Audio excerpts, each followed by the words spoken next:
Welcome back to your 5-Minute Football Fix. I'm Stephen Miranda. I'm Jeff Ellis. It's Tuesday, August 30th, 2011. Today we're talking about the $100 million man in Philadelphia. Cedric Benson headed to the slammer. Jeremy Shockey saves a teammate. And the Giants and Jet win was a little underwhelming. All right, Jeff, we'll start in Philadelphia where they needed to do something to shore up their quarterback, and they gave Michael Vick $100 million. No,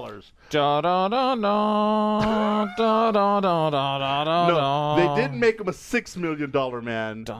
They made him $100 million man, Jeff. Look, it's a 6-year contract, making Vick one of the NFL's highest paid players. Contract worth $100 million with $36 million guaranteed. I think it's a fantastic move by the Philadelphia Eagles here, Stephen. Here's the deal. Andy Reid was desperate to get himself a Super Bowl ring. He came really close with Donovan McNabb, making it to the NFC title game 5 out of 10 years, but alas, they came up short every stinking time. And Andy Reid is not getting any younger, and he thinks he's got a team, obviously he has never gone on the record and said that this is some magical mystery team, but he believes that this is the team to do it, and so he had to lock up his quarterback. There are not enough good quarterbacks in the league, and he thinks this guy without all this silly stuff around him, will be the guy. Well, it's bad enough ESPN made Mike Vick a white guy earlier. Now they've made him this Lee Majors guy, superhero. Here's my take. Basically, since they got rid of Kevin Cobb and the year before they got rid of Donovan McNabb, Jeff, they needed to give Vick the incentive to be our guy. We want you here. We need you here. And I think, Andy Reid, you're right. Desperate. He's kind of he went all in with a couple with two pair, and I'm not sure it's going to get it done. He went all in with two pair. That's not bad unless someone's got trips underneath. Cedric Benson headed to the slammer. 20 days of jail time. He got sentenced after reaching a deal on 2 misdemeanor cases in Texas, Jeff. Which means he misses 3 games, right? No, that's not quite the way it's going to work out. He's going to surrender to authorities on October 17th. That's the Monday after, during the Bengals bye week. Oh, that means he misses 2 games, right? No, because he could have reduced time for any time that he's already served. Plus, in the state of Texas, you get 2 days for 1 day of good behavior. So if he behaves good, he could cut his sentence in half and be back for the game after the bye. Which means he gets to play an extra game? No, he just doesn't miss any. Well, I mean, at the rate we're going, I figure he gets an 18-game season.